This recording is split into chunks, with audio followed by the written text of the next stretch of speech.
Hi, good afternoon, and welcome on behalf of the University of San Diego Law Alumni Board of Directors. We welcome you to today's panel on the 100th anniversary of the 19th Amendment. First, just a few practical issues. During today's webinar, we welcome you to use the Q&A function to submit any questions that you may have for the panelists. Also, the video photo booth will be open until 2 p.m. today, and we'll provide instructions on how to access the photo booth in the chat. Also, the law and the development team are participating in the background. So if you need any help in terms of technical support, please just message the host in the chat feature and we can assist. And also the webinar will be recorded and available online. So 2020 marks the 5th consecutive year that the Law Alumni Board and the Law School have worked as partners on the annual Bergman Lecture, commemorating a landmark case or anniversary that positively impacts individual rights and liberties. This year is the Centennial of the 19th Amendment. It prohibits the states and the federal government from denying the right to vote to citizens of the United States on the basis of sex. Now, the Constitution of the United States is a carefully balanced document. It's designed to provide for a national government sufficiently strong and flexible to meet the needs of the Republic, but sufficiently limited and just to protect the guaranteed rights of citizens. It permits a balance between society's need for order and the individual rights to freedom. As the final arbiter of the law, the U.S. Supreme Court is charged with ensuring the American people the promise of equal justice under the law, and also functions as a guardian and interpreter of the Constitution. Last week, on Constitution Day, September 17th, the National Constitution Center awarded the 2020 Liberty Medal to U.S. Supreme Court Justice Ruth Bader Ginsburg for her efforts to advance liberty and equality for all. Justice Ginsburg, as you no doubt know, was the second woman to serve on the Supreme Court and was a pillar for justice and champion of voting rights. She is a cultural and constitutional icon who continues to inspire generations of Americans. And we were all deeply saddened by her passing on Friday. She fought throughout her life to ensure the promise of the 19th Amendment could be fully realized by ensuring equal treatment under the law, regardless of sex. All Americans benefited from her long fight for justice. Please join us in observing a moment of silence, reflection, and gratitude for Justice Ginsburg.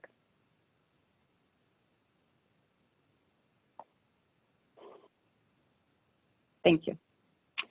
This country is still engaged in the fight to live up to our highest ideals of equality and freedom for all. And our lecture today informs those efforts by learning from the fights of the past. Thank you for taking the time today to listen, learn, engage, and take on what comes next. I now have the pleasure of introducing fellow alumni, interim dean, and professor of law, Margaret Dalton.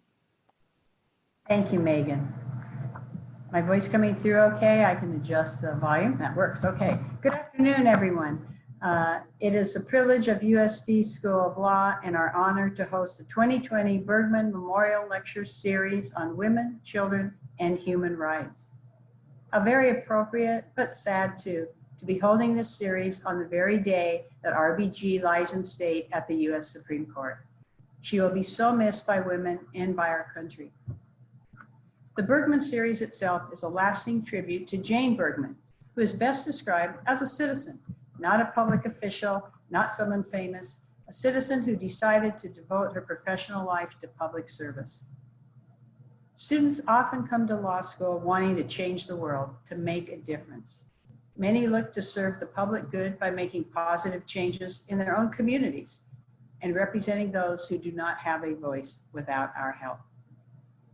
USD School of Law is proud of its support for those students with our renowned legal research, advocacy, and policy centers, such as the Center for Public Interest Law, Children's Advocacy Institute, and Energy Policy Initiative Center. We are also proud of our legal clinics, which advocate directly in court and other venues to improve the lives of women, children, and all individuals, hundreds each year, who would not have that voice without our advocacy. In our experiential programs, students are able to gain valuable practical experience while serving the public good through extensive clinical programs, externships, and fellowships. Programs such as the Bergman today add immeasurably to that value, combining scholarship, practice, and history, along with our community, with all of you, often resulting in a call to action. This event is an impressive partnership between schools, departments, centers, and institutes, student organizations, the Law Alumni Board, thank you, Megan, and local community organizations.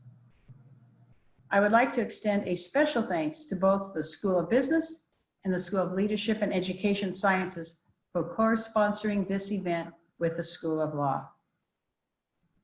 And since we're unable to express our gratitude to all those community partners in person, I would like to thank each by name now.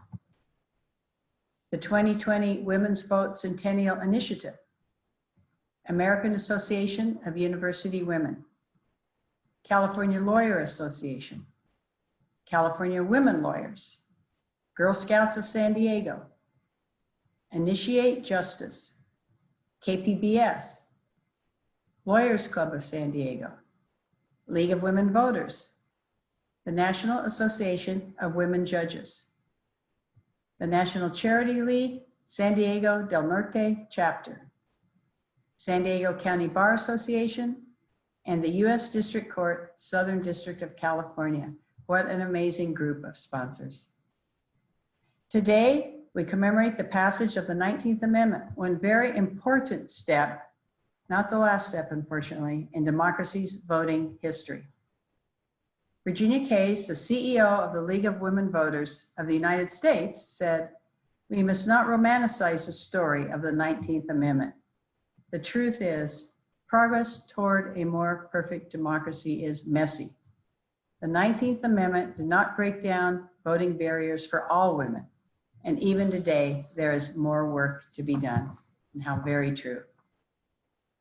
We have assembled a prestigious panel, including the Deputy Director for the League of Women Voters of California, a renowned jurist, and a founder of a nonprofit dedicated to activating the political power of people directly impacted by mass incarceration. But above all, we are so very honored that each of you has joined us today. At this time, I am honored and proud to turn our program over to our moderator, USD School of Law, Professor Miranda McGowan, a teacher and scholar in constitutional law, race and gender identity, and employment law. She lives the message of making a difference. Miranda. Thank you so much, Dean Dalton. As always, your remarks are just pitch perfect. I thank you very much. Welcome. Welcome to the Bergman Memorial Lecture. This lecture has been over a year in the making, and I am so gratified and excited that we are here today with you, and I am so pleased that you are all here with us today. As Dean Dalton said, I'm Miranda McGowan, and I've taught here at the University of San Diego for over 15 years now. This topic is incredibly important to me today because of my teaching interests and my scholarly interests. We have an exceptional panel here today. We have Dora Rose of the League of Women Voters, Taina Vargas Edmonds, who began and founded Initiate Justice, and the Honorable Kathy Benchavengo, who sits here in San Diego on the United States District Court. In a moment, I will turn the floor over to them to introduce themselves. But before I do that, I want to take a moment to put our discussion today about the centennial of the 19th Amendment into a bit of context. But before I do that, I want to thank and acknowledge Sherry Bowerly Green. It's her vision for this event and the tireless work that she put into it that has brought us here today. And Sherry, I'm incredibly honored that you asked me to moderate this panel. Thank you. So from our vantage point today in 2020, it's unimaginable that women didn't always have the right to vote, and unbelievable that the campaign to secure the right to vote took 75 years of, to quote Churchill, blood, sweat, toil, and tears. And all of those are quite literal. There was actually absolutely nothing inevitable about the fight for women's suffrage. Indeed, The more I immerse myself in this topic, the more improbable and astonishing the suffragists' victory seemed to me.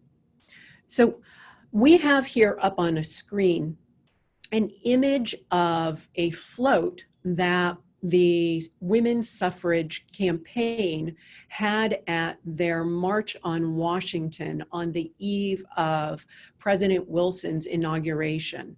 They were one of the very first mass movements to take to the streets in Washington, D.C. to bring their movement to the attention of the public. And they were actually so successful on that day that there was no one at Union Station to greet President Wilson. But they didn't meet with a very friendly crowd. And I think that the demand that Alice Paul wrote for this float shows how difficult this movement to secure suffrage would be. They were demanding something, the vote, that no one had to give them. No one had to recognize it. Indeed, they were demanding something that most men had an interest in continuing to deny to them, because it was going to dilute men's vote, their power, and then, in the fears of some, threaten the very social order. So, Jules, could you put up the Votes for Women image now, please? Thank you. So one of the innovations of the suffrage movement was their use of postcards, which was the Twitter of their day. And I am showing you this postcard because it encapsulates so much of the fight for women's suffrage. First, if you read it, it addresses some of the fears that women had to overcome in persuading men to recognize their right to vote. It says that women were not to become ward healers, and by which that they meant that women were not going to invade men's political sanctums, the bars and the smoke-filled rooms where men hashed out the dirty business of politics. Her dress, our suffragist dress, her hat, and her willowy posture testify to her essential femininity, which voting, this postcard is implicitly arguing, would not betray or sully. Second, as this postcard makes clear, women had to persuade men and industry that they would not upturn the social or the political order when they had the right to vote. Women's voices would instead be for the public good. They were fighting for parks, for schools, for libraries and hospitals, parts of government and society that women undoubtedly had expertise in. There's no mention at all of temperance or of ending child labor, two incredibly important political issues of the day that the political machines, men, and industry feared women would bring. Third, our suffragist is white. She's at least middle class, and she's dressed with incredible care.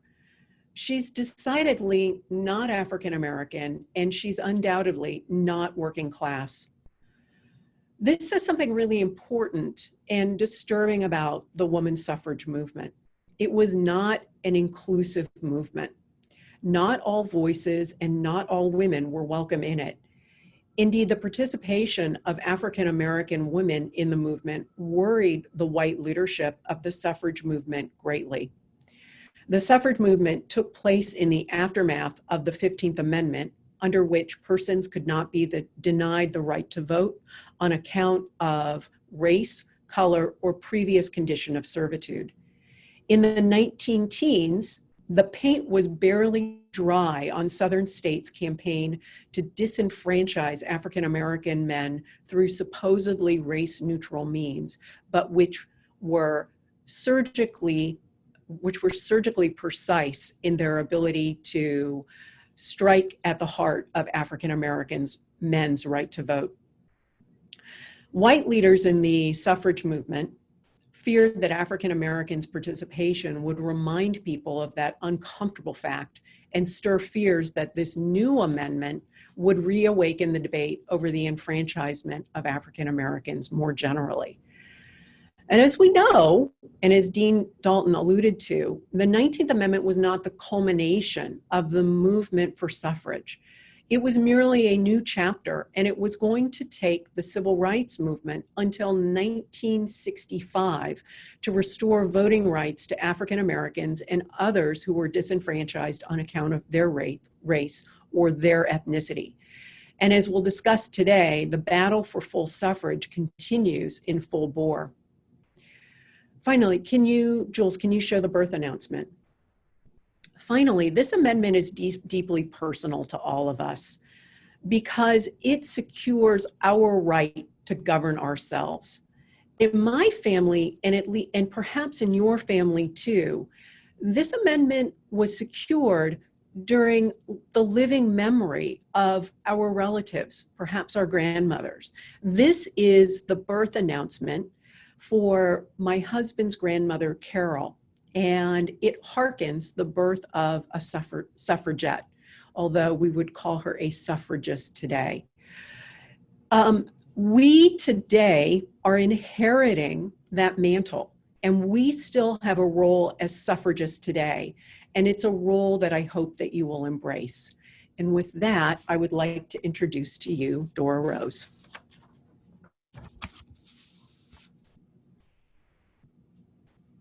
All right. Hi, everybody. I may think unmuted and my video is now working. It's great to be with you all today. I am Dora Rose. I'm Deputy Director with the League of Women Voters of California, and very excited that we've been able to overcome COVID to finally gather, albeit virtually. So the National League was actually formed the same year that we won the right to vote through the 19th Amendment by the same women who fought for the right to vote in anticipation of implementing the 19th Amendment. So it's our centennial too. Where's confetti? Should have some confetti coming down. The League of Women Voters is a nonpartisan political organization. What that means is that we don't support political parties or political candidates, but we do a lot of advocacy on public policy issues. And we also work to inform and to educate and to build a more representative electorate. Those are sort of that's our bread and butter. I am actually a voting rights lawyer. I moved to California in 2012, so fairly recently, after fighting in Ohio's voting wars for 8 very long years. And from the trenches of faraway Ohio, California really looked like the promised land in terms of voting. I mean, you know, you had enlightened laws, you didn't have crazy voter ID rules, you didn't have crazy vote purging statutes that force people off the rolls inappropriately. And you had a lot of advances that were being put into place, both to make sure that people had easier access to the polls and to make sure that more ballots could be counted. So it seemed great at first blush, and actually I wasn't even sure that there'd be work for me to do here as a voting rights lawyer.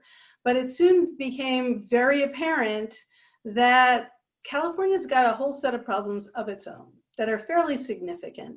We are a majority minority state, which is something to be celebrated, but the electorate just doesn't reflect those diverse demographics. That is a huge problem. My job is to help fix that.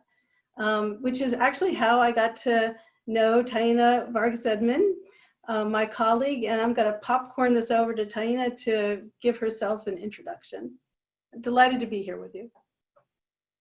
Thank you, Dora, and thank you everybody for joining us this afternoon. My name is Taina Vargas Edmond. I use the pronouns she, her, and hers, and I am the co-founder and executive director of Initiate Justice. What Initiate Justice does is we work to end mass incarceration by activating the political power of currently incarcerated people, formerly incarcerated people, or people like me who have incarcerated loved ones. So I co-founded Initiate Justice back in 2016 while my loved one was still serving a 7-year prison sentence. And we recognize the need for people who are directly impacted by this issue to be the leaders, to be at the forefront of all legislative and political advocacy happening to end mass incarceration. So what we do is we sponsor various pieces of legislation, which are all informed by our directly impacted members, including ACA 6, which was a constitutional amendment that we worked on in coalition with the League of Women Voters, ACLU, amongst many other groups, to restore voting rights to formerly incarcerated people. And I know that we'll talk about that much more later on in the conversation, but ACA 6 is now Prop 17, and if passed on November 3rd, will restore voting rights to approximately 50,000 Californians who have completed their prison sentence. A little bit about me. I'm an Afro-Puerto Rican intersectional feminist, and I'm excited to be here to, talk about the intersections of race, racism, and sexism, especially in the suffragist movement. And I'm also a person impacted by incarceration. All of my immediate family members have been incarcerated at some point in my life, and my partner served 7 years in the state prison system. So I am really looking forward to the opportunity to talk about how we are in the midst of a new voting rights movement to remove one of the final vestiges of voter disenfranchisement in this country. And that being said, I shall popcorn it over to the Honorable Judge Bencivengo. Thank you. I'm Kathy Ann Bencivengo, United States District Judge here in the Southern District of California. I welcome you all on behalf of the Southern District. I'm pleased to have been asked to be part of this panel. I've participated in a number of other panels that USD has done on women's rights and women's opportunities in the law. I am the 30th judge appointed to the Southern District of California, the 5th woman on the district here. And I think in part, beyond just the recognition of getting the right to vote, for me, the 19th Amendment provided the recognition that we could participate at all levels in all aspects of the body politic, which gave ultimately the opportunity for those of us who joined the bench to be part of that decision-making process and be here as examples to the generations that follow us that a woman's place is, as Justice Ginsburg said, wherever decisions are being made. And we make a lot of important decisions, and I'm really pleased to be part of this program today. So I'll slip back to our moderator. Thank you all so much. Well, why don't we kick our discussion off? So here we are, we find ourselves at the 100th anniversary, the centennial of the 19th Amendment, but I think that it's an important question for us to ask whether this is actually a day to celebrate, a time for celebration. And if it is, what is it about the culmination of the fight for the 19th Amendment that we should celebrate? And what kinds of things would you like to celebrate in the future? So I'd just like to open the floor to any of you. Great question. I'll start. I'm first on my screen. So, the League really sees the Centennial as both an opportunity to celebrate all of our achievements, which are significant, but even probably more importantly, to issue a clarion call about the significant work that needs to be done. It took a lot of years of very brilliant organizing, really hard knuckle politics to win the 19th Amendment. But as was mentioned in the earlier introduction, we need to understand that it didn't win the right for all women. It's extraordinarily important to sort of start off at that point. We left Native American and Asian women behind completely. And Black and Latina women were immediately disenfranchised through brutality or through Jim Crow laws, depending on their circumstances. And that failure, it really echoes through generations. So in California, we have a participation gap for Black, Indigenous, Latino, Asian, and youth voters. And that means that laws are being passed through ballot initiatives, right? And leaders are being elected by a very profoundly unrepresentative group. And decisions about critical issues of like local and statewide importance are being made by a predominantly older white electorate. That's a situation we find ourselves in. Those lost voices, they diminish democracy. So more than a celebration, honestly, this is a 100-year reckoning, right? It's a reckoning to ensure that we learn the lessons of the past and pull them forward into the new era and don't repeat them. And I will let whomever would like to take up the cudgel.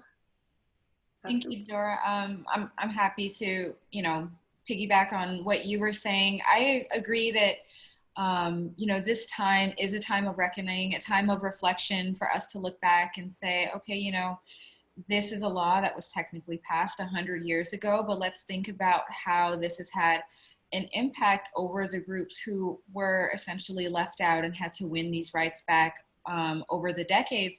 And I think there's a distinction between what our rights are legally and what, culturally or socially we feel like our rights are and what our interpretation is, or what our interpretation is of the impact of our voice.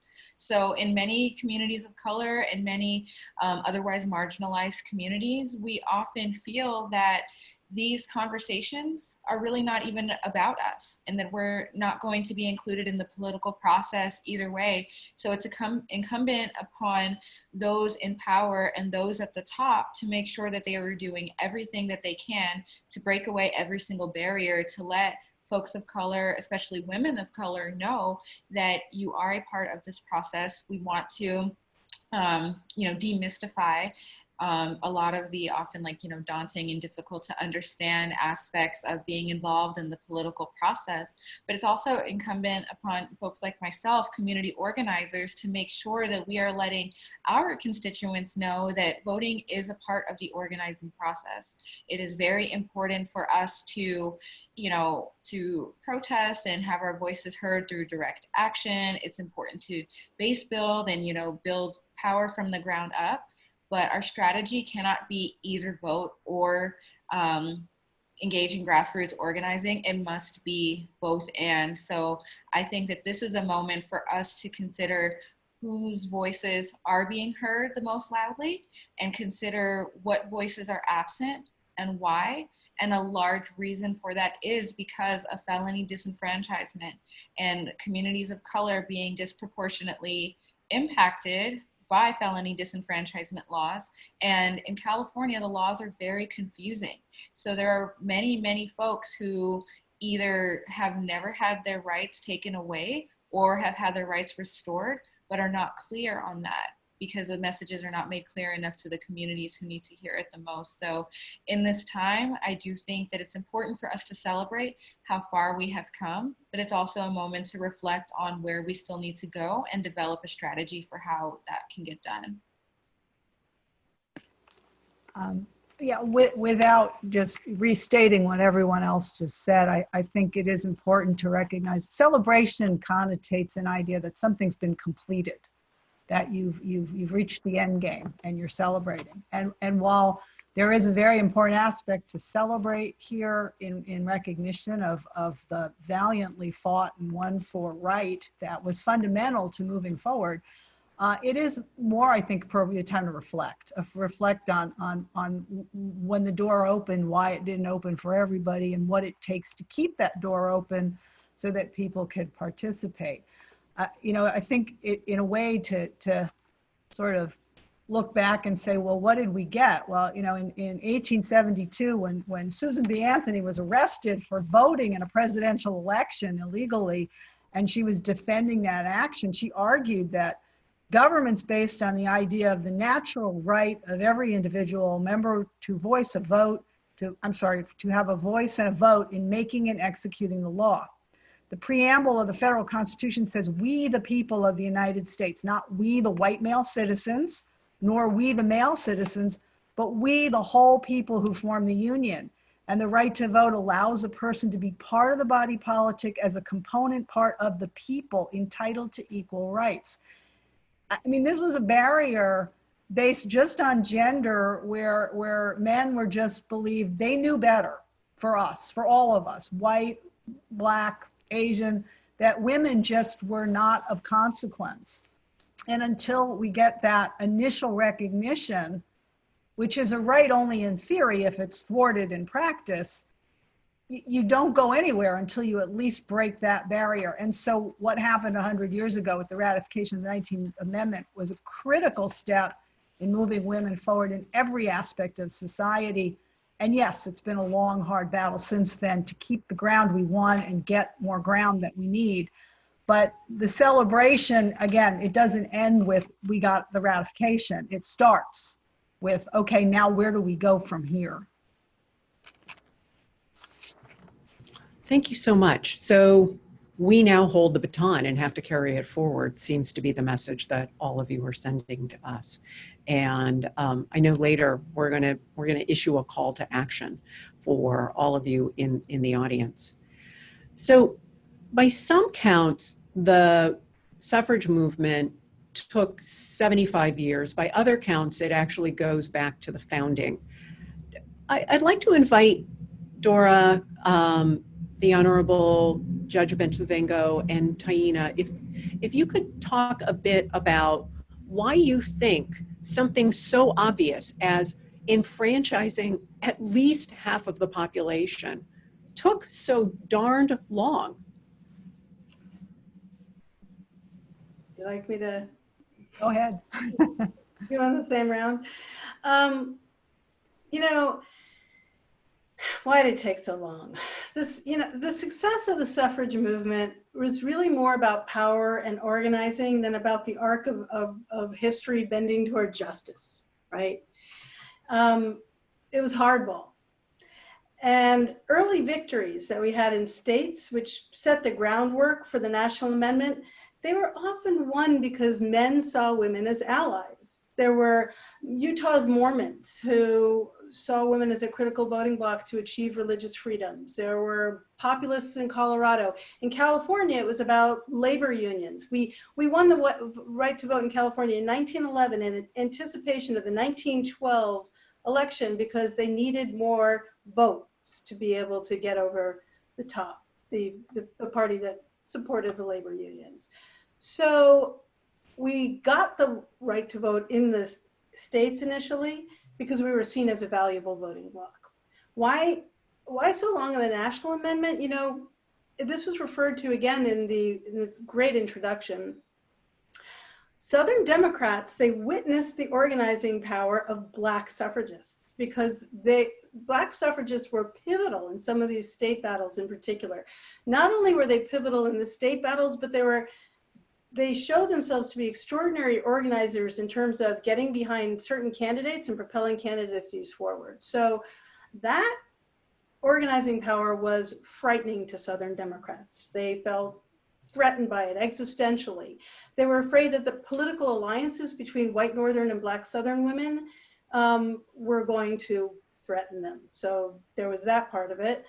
They fought very hard to convince other representatives that passing the 19th would double down on the earlier mistake, the mistake of the 15th Amendment.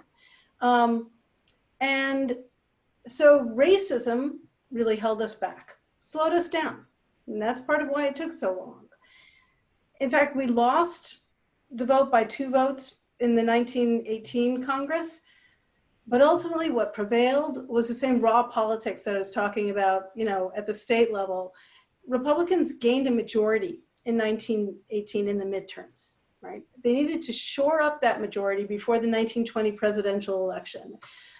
That's not to say that President Wilson's endorsement of voting rights didn't help. It did pull some Democrats into the fold.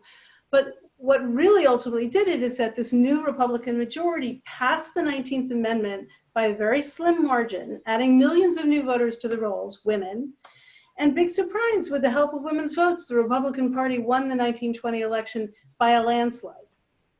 So, you know, it takes a long time to wrest power away from people who don't want to give it up. And I think that's, now pass it to whomever would like to go next. I think, yeah, it was said in the introduction and reiterated again here that the bottom line is, why did it take so long? Power. The people who have it don't want to lose it, and they don't want to dilute it. And so when you look at what does it mean to add to the electorate, who is it going to affect? I mean, it was shocking to me. I never knew this until recently, doing research for this and the anniversary. I mean, we had our foot in the door in, of all places, New Jersey in 1776. When they passed their constitution, they included single women of property. There were property requirements for almost everybody, in the right to vote. And the two leading parties at the time, and the caveat, the labels as to who they are and what that represents changes. But in those days, it was the Federalists and the Republicans. And after the 1800 presidential election, it had become clear that the women had coalesced not as just potential voters, but a voting bloc that was favoring the Federalists. The Republicans in 1807 passed a law to ban women from the ballot. They're just like, we're not getting their votes. They raised issues of controlling voter fraud, which seems to always be the reason to throw up some roadblock to a group voting.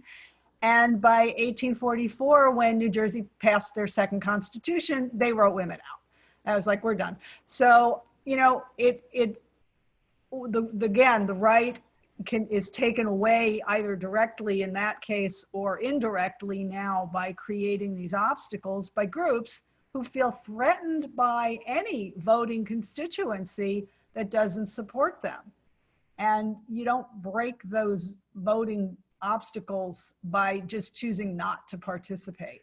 So it's all about power. It's always been about power. Who has it, who wields it, and what they think they're going to get out of it.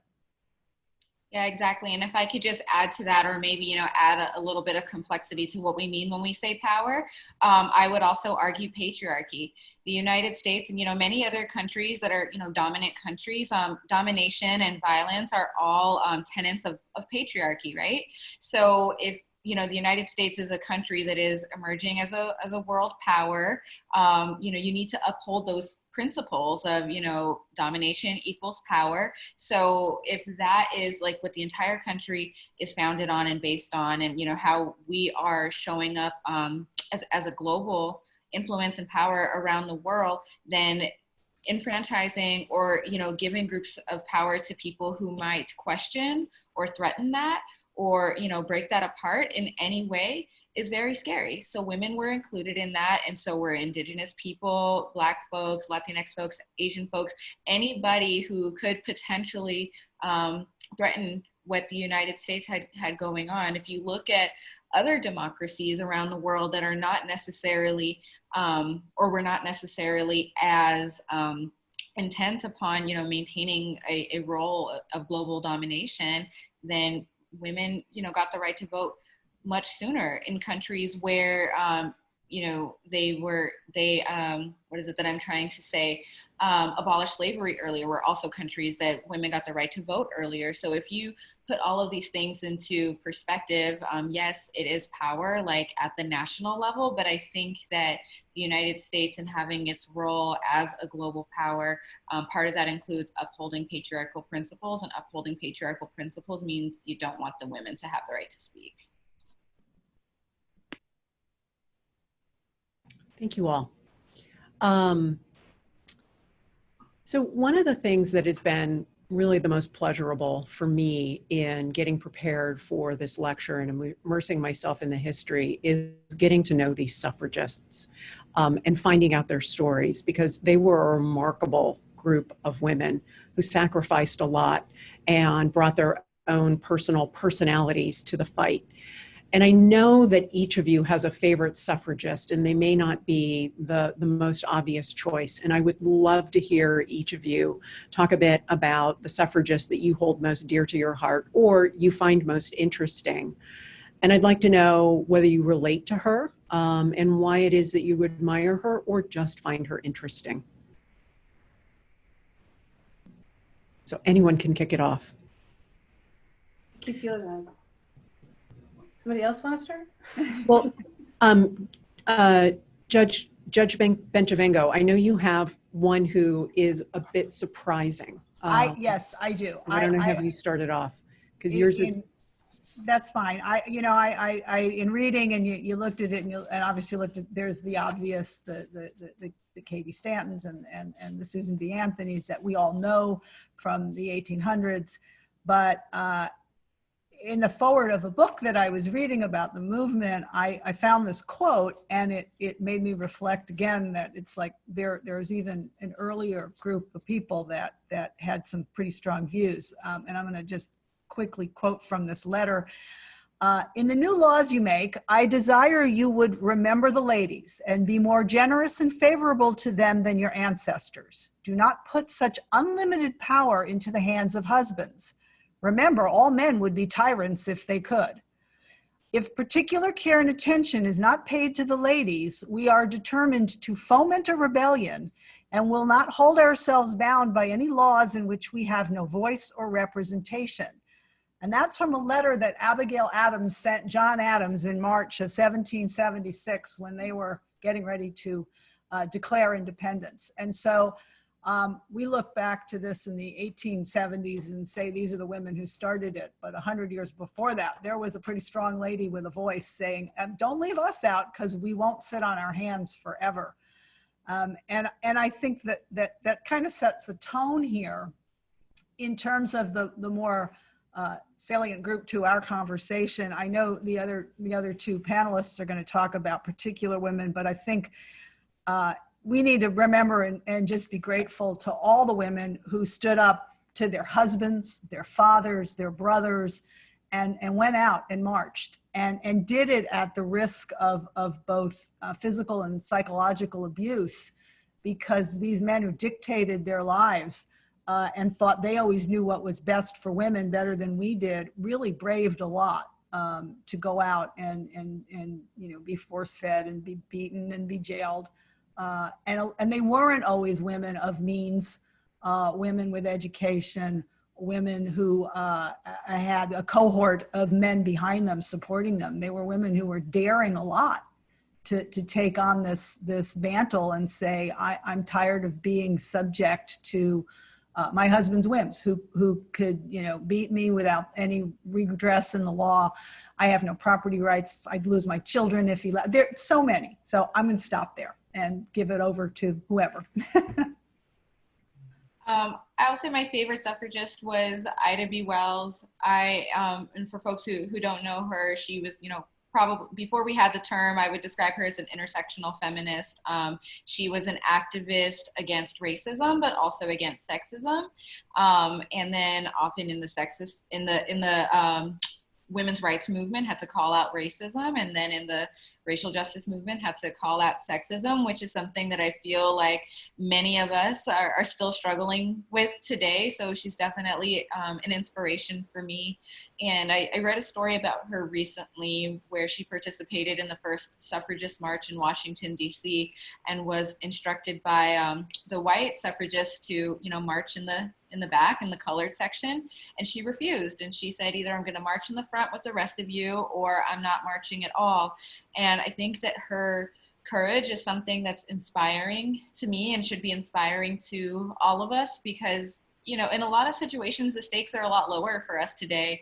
And it's a struggle still to, speak up for ourselves. So what the lesson that I learned from her overall and in that moment is it's very important always to speak up for what is right, even if you feel afraid or you feel like, your demands might fall on deaf ears, but just keep speaking and speaking until things change.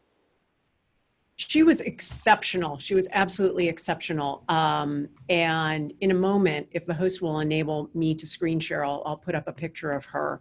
One of the things I just want to tag on to what you said, Taina, that makes her so exceptional was that she documented in painstaking, painful detail the campaign of terror in the form of lynching against African-American men in the South.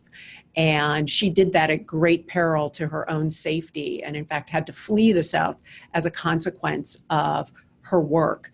But it was her work that brought that to light, and I think has documented it for us to know about in future history, or in our time. She was astonishingly brave. Dora, I don't mean to step on you. Oh, no. I mean, actually, my favorite suffragist was actually very close friends with Ida B. Wells. So, but I want to back up a second and just note that we are at a real watershed moment in history. Oh, there she is. Mary Church Terrell, yes. Well, yes. And I'll talk about it in a second. We're at a watershed moment in history, right? Where people are finally grappling with the legacy of slavery and confronting the racism that's been baked into this country's soul. And we can see that in the fact that the Centennial is being acknowledged by many, many people in the press, many people writing on the issues that are recognizing and acknowledging the thousands of Black women who were at the vanguard of the suffrage movement, but have been written out of its history. So I'm just there's this fantastic book, Finish the Fight, that has come out that's written for kids, but it's actually very detailed. Lifting as We Climb, which is something that I believe Mary Church Terrell, it may have been someone else, recommended as a strategy in the suffrage movement. There's a lot of books that have recently come out. The reason I chose Mary Church Terrell for this question is that her life tells a really interesting story because it spans 100 years of the history, right? Her parents had been enslaved, but she was born into freedom, and she was born in Tennessee in 1863, and then she died in 1954, which was the same year that Brown versus Board of Education was decided. So very expansive, long life. Mary Church Terrell had a master's degree from Oberlin, which was a university or a college that was started by abolitionists. She spoke 5 languages. She traveled extraordinarily broadly, doing international suffrage work. And she taught both at the university level and she taught in DC's Black school system. So a lot of Black suffragists were working through churches and clubs at the time. Their work involved building an infrastructure that would really help communities thrive. Things like systems for health care, for elder care, to educate kids. Black women at the time did not have the luxury to focus on just suffrage. And so what Mary Church Terrell did was to create an organization that brought together all of these diverse and disperse clubs. It was called the National Association of Colored Women's Clubs, organizing all these local organizations. It was the precursor to the NAACP, and she founded it with Ida B. Wells. So, that's a nice confluence there. She fought with Ida B. Wells for the end of lynching. She advocated for an end to segregation, and she pushed really hard against the separate but equal doctrine of Plessy v. Ferguson. She was also very clear that it was essential to work at the intersection of race and gender. And this intersectionality is really interesting because Taina and I speak about this not infrequently. It's not a thing, it's not new.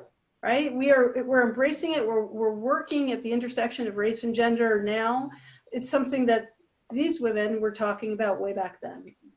And one of her greatest achievements, which I only found out about recently, is that she actually masterminded a strategy to prevent the 19th Amendment from being limited to white women, which it was in danger of for a really important period of time.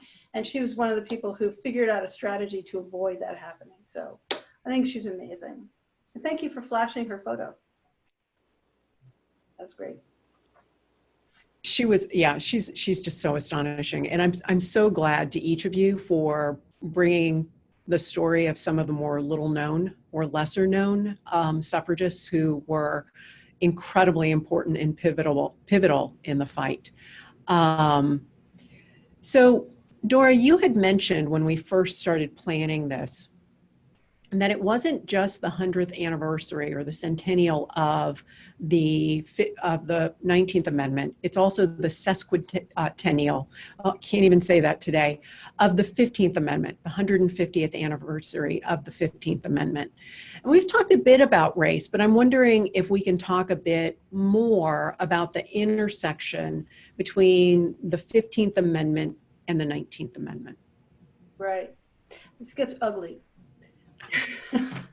I mean, there was a great deal of consternation, especially by white suffragists, that women were not included in the 15th Amendment. They felt that women should be included. There was a big movement to include women in the 15th Amendment. And that opened really deep racial schisms that plagued the movement. So Elizabeth Cady Stanton, the judge mentioned her earlier, is one of the luminaries, one of the originators of the fight for suffrage. She's famous for saying that degraded Black men shouldn't be allowed to have rights that would make them even worse than white men. She opposed the 15th Amendment because she was so angry that it didn't include women. And what I would say is that even with the 15th and the 19th Amendments in place, there's an awful lot of other ways to disenfranchise people. Right? So it took until the 1965 with the Voting Rights Act and the 24th Amendment to get rid of literacy tests, to get rid of poll taxes, and to require that places with a history of voting discrimination had to get federal approval for any voting change. We call that pre-clearance. I'm sure the law students who are watching know all about this. In 2013, the Voting Rights Act was gutted by the Supreme Court. In the Shelby decision. It got rid of pre-clearance. It said that the formula for determining coverage was outdated. Shelby was a disaster for voting rights. We saw an immediate uptick in restrictive voter ID rules, in vote purging, other regressive laws that had a disproportionate impact on people of color. And in California, we've recently gone in the opposite direction, which is terrific. We passed laws that make it easier to participate. But even in California, and this is what Taina was alluding to, we've got vestiges of Jim Crow, like the denial of voting rights to people who are incarcerated, the denial of voting rights in particular on Prop 17, which is what we've been working on together most recently, to people who have finished prison sentences and are living in communities on parole. So the problem here is that when Black and Latino people are arrested more and charged with higher level offenses, which is the basis for mass incarceration, the fundamental essence of the problem, charged with higher level offenses and arrested more than white people are, then disenfranchising people when they've been convicted of a crime ends up diluting the voting strength of Black and Latino communities, right? So it is something that the League really considers the new face of suffrage, to get rid of felony disenfranchisement. Huge problem. And I guess as important as the 15th and 19th amendments are, they're just the beginning. They're just the beginning. Yeah, and if I could, offer a little bit more background and context around that. So, when slavery was abolished in 1865, that was closely followed by the period of Reconstruction and then Jim Crow. And during the period of Reconstruction, there were a new set of laws that were placed on the books in various states that ultimately began being referred to as Black codes, because it essentially criminalized things that Black folks would be doing. It would criminalize things like vagrancy for folks who didn't have a job when, newly freed African Americans, were having a hard time finding paid work for reasons that were not their fault. So this is a legacy that continued throughout the period of Reconstruction, where, where previously you had folks who were enslaved were now incarcerated and, were forced to, do work in chain gangs and things like that, but then consequently also had their voting rights removed. And then during the periods of Jim Crow, that continued and that exacerbated. And where we are now in 2020 in the state of California is we are trying to reverse, some of that. Over the past few years, we have made some progress. So what the laws are in California now are that you can vote if you're incarcerated in a county jail, unless you're awaiting to be transferred to a state prison. You can vote if you're on county probation. You can vote if you're on state post-release community supervision. You can also vote if you are on federal probation, or if you have an old felony and are no longer on any form of supervision, you can vote.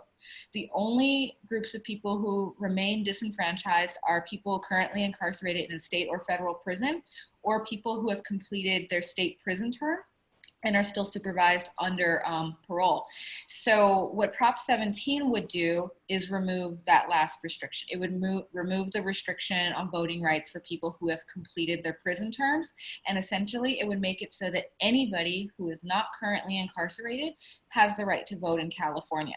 So this is the last pillar to fall for formerly incarcerated people, and would re-enfranchise not only the 50,000 people who are currently under state supervision, but it would also potentially re-enfranchise tens of thousands of other folks who incorrectly believe that they don't have the right to vote because the laws are so confusing. And I think that I saw a question in the chat earlier around re-enfranchising currently incarcerated people. This is something that eventually I believe that we should do, especially looking at it through the lens of feminism and the women's suffrage movement. When you look at the facts that the fastest growing demographic of incarcerated people in California is actually Black women, and rates of women being incarcerated overall continue to rise while other groups are going down. So ultimately this is an issue of racial justice, but also an issue of gender justice as well. I'd like to comment on this felony disenfranchisement thing, because I think that certainly my previous practice before I became a judge was totally in the civil area. I did intellectual property litigation, patent cases. And when I got on the bench and had to face the criminal docket and learn about the criminal docket and the sentencing guidelines here, it was very enlightening to me. And I think that there's, dare I say the words, white privilege, or I heard it described somewhere else as unearned advantage, that when someone who doesn't come from a background where you've had family members charged with a crime on any kind of regular basis, you hear the word felony and you have this gut sort of reaction that these are bad people. And of course, it's a good thing that we don't let them participate in the political process because they're bad people with bad motivations. And then you get to understand what can be charged as a felony and how benign and ridiculous some of these laws are. And I'll read someone's criminal history from state court, and on the labels, it has, these titles that sound just horrible. And then you read the facts of what it was that happened that caused this person to be charged with a felony. And it's really perhaps someone with a drug problem who was shoplifting and is charged with a felony larceny, or somebody who had to break into a building to find a place to sleep because they were homeless, and it ends up being a felony trespass. And so the underlying crime is often not as perceived by somebody who comes from a more privileged or unearned advantage background, where you just go, well, gee, this sounds terrible. We shouldn't let felons vote. We need to educate ourselves as to who are these people we're carving out of the system and why, and the history of it all that we just talked about, the Jim Crow history of the easiest way to disenfranchise somebody was to create a law that says a felon can't vote, and then charge everybody you don't like with a felony. And there you go. And now they can't vote. And so this is an awakening, I think, for a lot of people who've never really dealt with it, to go, wait a minute, we need to fix this. We need to let these people back in the process so that they have a voice and can participate, and help make it better, make things like drug addiction and homelessness and all the other things that can often lead to these felony charges be addressed, because the people who are making the laws have never been food insecure or housing insecure and never had to deal with it. Just a thought. No. Thank you so much. Oh, Dora, did you want to say something more? I sort of tag team on.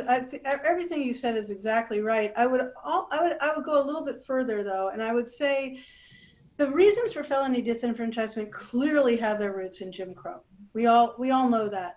There is no natural association between denying somebody the right to vote and the punishment that they receive when they are convicted of a felony. It was specifically designed in order to disenfranchise people. Internationally, you don't see this. You don't see people who are incarcerated having their voting rights taken away. There's a reason it's happening in the United States, and that is why the League would support lifting all felony disenfranchisement, including people who are currently incarcerated. The connection between the two things makes no sense other than to support the Jim Crow laws that were developed in the 1800s. Thank you. So I want to begin the next topic with just an observation, which is that we don't actually have a federal constitutional right to vote. Our right to vote is sort of secured at the federal level in the Constitution in a backhanded way. Because when you read both the 15th Amendment and the 19th Amendment, they talk about the right of citizens of the United States to vote shall not be denied or abridged on account of race, color, or previous condition of servitude in the 15th Amendment, or on account of sex. And as all of you have made clear, race does not, or color, or previous condition of servitude does not include a lot of other bases on which the right to vote can be denied. And as we've seen, I think, over the last 10 years, and perhaps most strikingly over the last, as people were trying to vote during primaries and finding that they had to wait in hours-long lines in the middle of a pandemic, the right to vote is on other bases, is seriously under assault today. And in our last 10 minutes, I know that you have a call to action for us, that Dora and Taina and Judge Benchavango, you have suggestions for us as a group to take the baton and run with it to help secure the right to vote to people who are currently denied it. And I'm going to ask a compound question, which is, something that we've dealt with implicitly but haven't actually put on the table, is why it's important to people to have the right to vote. So if you could do both of those, I'd be really excited. Thank you. I'm happy to start, and I'll start with the second part of your question around why it's important for people to have the right to vote. And I think it comes back to what we were discussing earlier around power. Something that I say often is that systems of oppression can only exist when the people who are oppressed are made to believe that we don't have a voice, or made to believe that we don't have power. So the right to vote is inherently tied up with ending oppression and achieving liberation. So, and there are reasons that certain groups of people have systemically been denied the right to vote or access to voting over the course of this country's history. So ultimately, voting and having a political voice is directly tied to having power in this country and having freedom. If you don't have a voice, then you don't have freedom. And those, freedom is supposedly a principle that this country is founded on. So it's incredibly important that people show up and have their voices heard for those reasons. And then back to the first part of the question around what it is that folks can do. First of all, an easy thing that we can all do is vote yes on Prop 17. Proposition 17 will restore voting rights to about 50,000 people who are home, working in their communities, supporting their loved ones who have completed their prison terms. So please vote yes on Prop 17. Tell your friends, tell your family about Prop 17. And if you want to get involved in our campaign or even donate to the campaign, you can visit our website, which is yeson17.vote. Again, yeson17.vote, and help us, free the vote in California. I'll go. We are fundamentally a representative democracy. Your vote is your bargaining chip with the people who represent you as their constituency at all levels, whether it's your local town council, your board of education, up to the president. If you sit home and you don't participate, then your concerns as a constituent are irrelevant to the people making the decisions, because you're not going to vote, so they're not going to care what you care about. And so we have to make the transactional costs of participating in the process be as low as possible, so that people who have concerns that aren't being heard see getting involved and therefore becoming an active part of the constituency, getting then the attention of the representatives to say, what do you care about? What do I need to get your vote and keep your vote? And it becomes a kind of chicken and the egg thing. I hear this a lot from young people, but I think it's probably across the board, is no one cares what I think, no one's representing me, so why should I bother to vote? Well, you need to bother to vote, because otherwise they're just going to write you off. You're the non-electorate. You're not part of the bargaining chip. You have to get in there, you have to register, you have to show up, and when you become a recognizable constituent, then the people who are running are going to have to hear your voice and hear what you want. We have made, in so many ways, the people, again, who hold these decision-making power, made the costs of voting so hard for some people. The lines, the requirements, the IDs, the lack of readily available polling places. So you have to travel, then you got to wait in a 4-hour line. Then you find out that you were purged from the voter rolls. Then they give you a provisional ballot that ends up not ever counting because they didn't tell you how to verify it. There's so many steps in the process. We don't need any of those steps. There should be automatic national registration for voters once you turn 18. It should be something you have to opt out of, not opt into. And we should make voting as accessible as possible. I am concerned about the pandemic's effect on this next election at every level. And, we need to figure out ways, to the extent there's still time, to get people knowledgeable about what they need to do to be heard, and then ultimately be heard and be counted. So I'll pass it over to Dora, because Dora's got all the answers. Oh, no.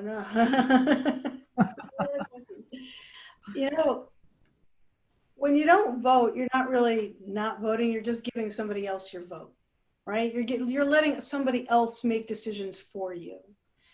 And that is deeply disempowering. The idea,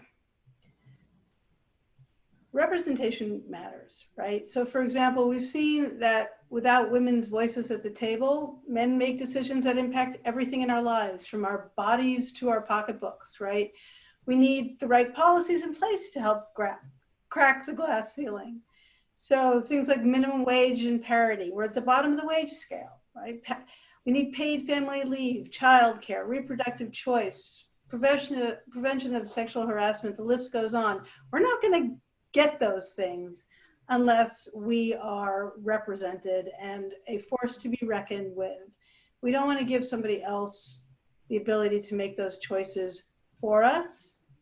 And there are plenty of interests that will step into the breach. Campaign finance reform is something we haven't really talked about, but special interests will take away any power that you have and use their influence to get legislators to go in their direction. We need to fight back against that, and the best way to do that is by voting.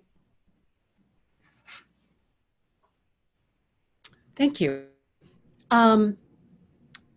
So I think actually that concludes our panel discussion, and we now have time for questions, which I know some of you have been so engaged and so excited that you've actually submitted some in advance.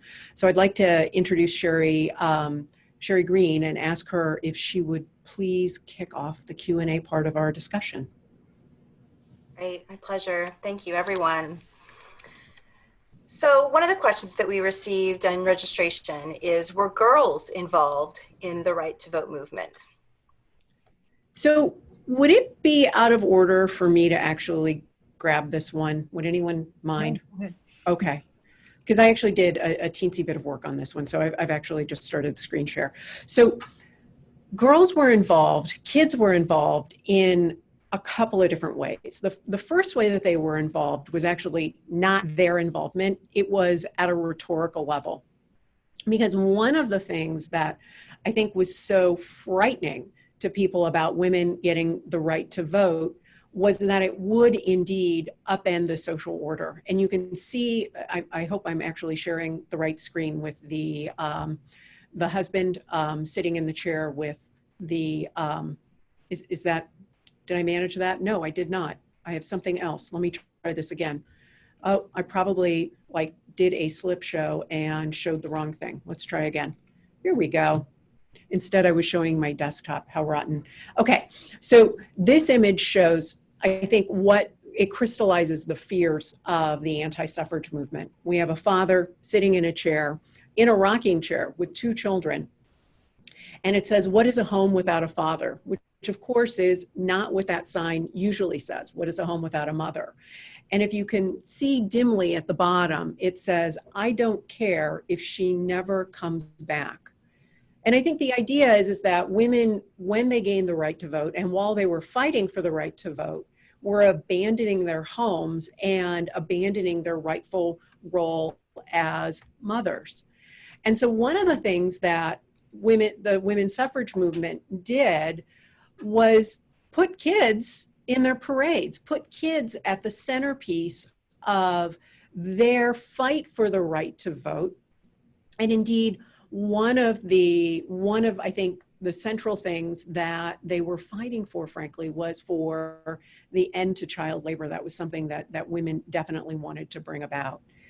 But beyond that, kids actually were involved directly. And in particular, Girl Scouting was new, but Girl Scouting made the suffrage movement part of the organization. And in fact, there was a handbook that was given to Girl Scouts that had suggestions for how they could bring about the right to vote.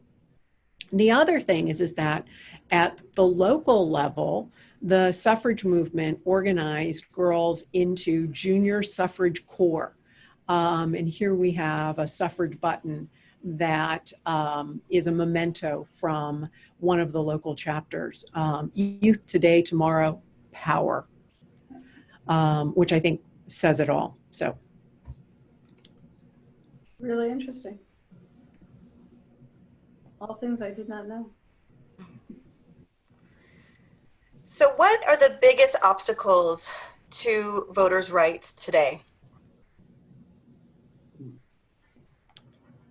I feel like a lot of things, but I'll just touch on one. And this is something that Judge Benchavango touched on earlier, is this idea of selling fear and saying, you know, these terrible people that you should be afraid of for one reason or another don't deserve the right to vote. There's a misconception that this will somehow have a negative impact on public safety. And frankly, I know a lot of people impacted by incarceration. I spent 7 years spending every weekend in a prison visiting room. I talked to a lot of people who did some really serious things. And I can promise you that not one of them said, well, actually, let me not do this because I think I might lose my right to vote. It's not an effective deterrent. 100%, all it is a mechanism to disenfranchise people who are already marginalized by society one way or another. And, going back to that, people, even folks who have done horrible things in the past, show me one person who has never made a terrible mistake in their life. Show me one person who has never caused harm in one way or another. And some harm is illegal and some harm is not illegal. And sometimes we get caught for our harm and sometimes we don't. But I know, at least in my experience, of all of the folks who I've spoken with inside, do more work on themselves than folks on the outside.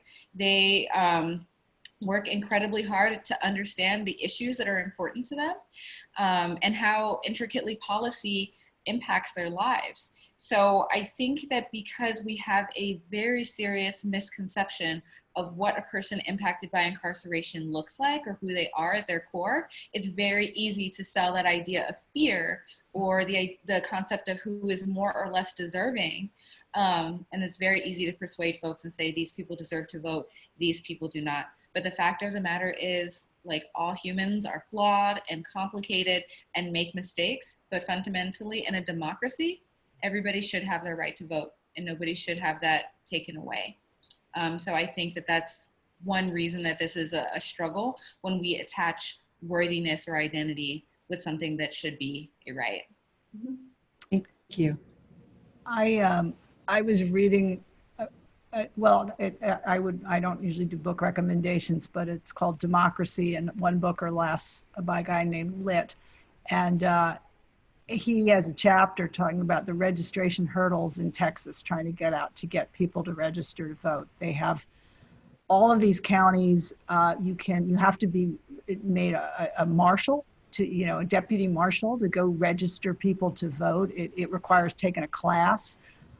You can only register people in the county that you've been marshalized or deputized in, but there's really no way to know because they're so fractured up if you cross the street. And as someone trying to register voters, you could commit a crime by registering somebody who's not in the county that you were deputized to register people. And there are like apartment buildings that are split for these registrations. They make it so hard to go out.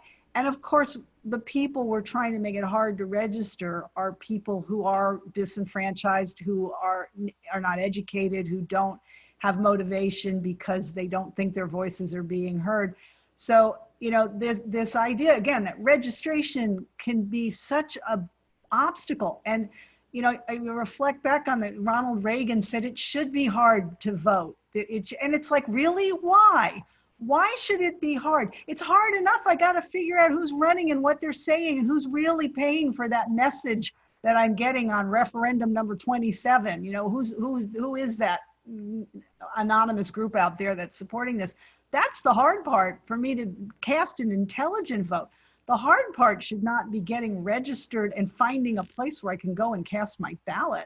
And I don't really understand that concept other than in the context of there are people out there that I would rather not see get to the ballot because they're not going to support me. So yes, registration is a huge and unnecessary burden that we're placing on people. Thank you. How can we explain and or defend aspects of social unrest to advocate for social justice? Dora, why don't you go ahead and say what you were going to say, and then we can move on to that question if it would be okay. Oh, please. Yeah, that's fine. I'm not sure I understood that question. In terms of like the biggest obstacles right now to voting rights, I'd say misinformation campaigns that we're getting from the administration that confuse voters, like the myth of voter fraud, related to mail ballot voting. Californians have had the option to vote by mail since 1979. Colorado, Hawaii, Oregon, Utah, Washington State have all conducted elections primarily by mail and have experienced essentially no voter fraud at all. So, misinformation that makes people afraid of using the mechanisms for voting that are going to be the easiest for people to use in the context of the pandemic, that's a huge danger. The Supreme Court's failure to protect voting rights in the face of all the new test cases post-Shelby, that is very disturbing. There's this new deferential standard where they are presuming that state legislators are acting in good faith that makes it really hard to challenge laws that are framed as race neutral, but really are the product of a legacy of discrimination and have a discriminatory impact. And we've seen this in Wisconsin, we've seen it in Alabama, we've seen it in Florida. Right now there's 250 or more lawsuits pending related to COVID, and watching them go one by one to the Supreme Court that is refusing to protect voting rights is, I think, a clear and present danger. And I didn't really understand the other question. So. Let me restate it. So we've seen tremendous civil unrest and I think frankly fury this summer. And I'm wondering if there's a connection between the current efforts to disenfranchise folks and the struggles that I think have been laid bare this summer.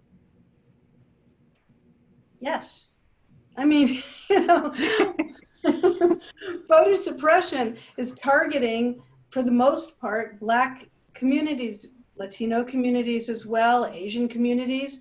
It works. I mean, that voter participation gap that I was talking about is the direct product of laws that have been put into place or practices and procedures that have been put into place that stymie people's ability to get the ballot and get their ballot counted. And there is a direct connection between that and reactions to the civil unrest that we've seen, specifically post George Floyd. The harder people fight for their rights, the harder the powers that be come down on them and try to suppress them. So yeah, I think there's a very clear direct connection. To paraphrase Ruth, may she rest in peace, it's still raining and we threw out the umbrella and we're all getting wet. They gutted the Voter Rights Act, and she warned, it's like, you don't stop having rules in place to protect people's rights because it's working. And as soon as they took it away, it stopped working, and we're taking these huge steps backwards. Yeah, and just to add to that, I think folks are just tired. Folks are tired of watching Black death every single day. We are tired of, I'll speak from an organizer's perspective, tired of working day in and day out only to see, marginal improvements be made. And then at the same time, the harder that we're fighting, the more obstacles are put in place to silence us. So yes, I do think the two are directly connected. Also in the way that the more that the powers that be try to tell us that our voices don't matter and that we are not going to be heard, and the more obstacles that are erected in front of us, the more people will fight harder to tear them down. And I am so grateful for everybody who has put their bodies on the line this past summer, because there are so many political moves that would not have been possible this year if people were not vocal, if people were not in the streets every single day. So, as an organizer, I don't believe that we just need to vote or we just need to organize. We need both. So the same ways that folks were in the streets in June and July, I really hope that we see folks at the ballot box, or at least at the mailbox, dropping in their vote by mail ballots. I think we've almost forgotten, but I know at least Taina and Dora brought some visuals about how to get people actually involved in helping to secure the right to vote today. And I didn't want to miss the chance to have them share those with us. Thanks. Yeah. So first of all, I was going to suggest that if you want to do something that's really impactful, be a poll worker, especially if you have a second language. We really need bilingual poll workers. You can always join your local League of Women Voters. We do an awful lot around the elections. This is the Easy Voter Guide. I would recommend easyvoterguide.org, that everyone check it out. It really summarizes everything you need to know about elections in California and very simple, clear explanations of ballot measures. And then also we have an election site called Voter's Edge, votersedge.org, that provides people, you can pull up your ballot by address, and it's populated with substantive information directly from candidates, information about voting rights, and information about your ballot measures. Also, we have campaign finance information, so you can figure out who's funding what, which is really sort of an important aspect. So easyvoterguide.org and votersedge.org.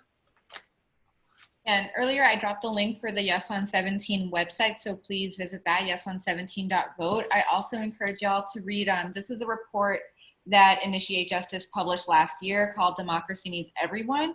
And we surveyed over 1,000 people who are currently incarcerated and formerly incarcerated in California who do not have the right to vote, and asked them the questions, you know, if you could vote, would you? What types of political issues are a priority for you? Because of a lot of these misconceptions that we discussed over the course of this panel, we decided to go straight to the source and ask folks, like, you know, if you did have your voting rights restored, how would the electorate potentially look different? And in summary, what we learned is that people impacted by incarceration are very interested in voting, would definitely vote if they could. Having their rights to vote would help them feel more connected to the community and more likely reduce their chances of returning to prison, and that people who are in prison and formerly incarcerated are members of the community already, although society seeks to other them and exclude them and make them feel like, you know, they are somehow no longer a part of society. They're still going to school, even if they're in prison, they're working, they're mentoring others, they're participating in self-help groups, and are learning and growing just like the rest of us are, and deserve to have their voices heard. So I'm going to drop the link for the report if you want to read it online, but I encourage everybody to check it out. So that about brings us to the end of our program. I think that one thing that I'm taking away from this is one, the more things change, the more they stay the same. And two, we've got a lot of work to do. And if you all indulge me, I'd like to I'd like to almost end on a slightly lighter note, and point out a way in which the more things change, the more they stay the same. Apparently, cats have always been a meme. You may not know this, but they were actually central to the propaganda, both pro and anti women's suffrage. So I guess for the antis, they represent home and hearth. And you can see they come in white, they come in stripes. But maybe it's just because I have such an affection for black fluffy cats and have one. I want to conclude with a pro-suffrage image in which we have a beautiful cat echoing the beautiful black ruff on our angel suffragette. So that about brings our presentation to our program to a conclusion. And I just want to thank you, Dora. I want to thank you, Taina. I want to thank you, Judge Benchavango, not merely for being part of this presentation and for inspiring us today, but for the inspirational work and the inspirational leadership that each of you brings. So thank you so much. And Sherry, thanks again for bringing today off. Thank you. Thank you. Yes, thank you for inviting me. Great conversation.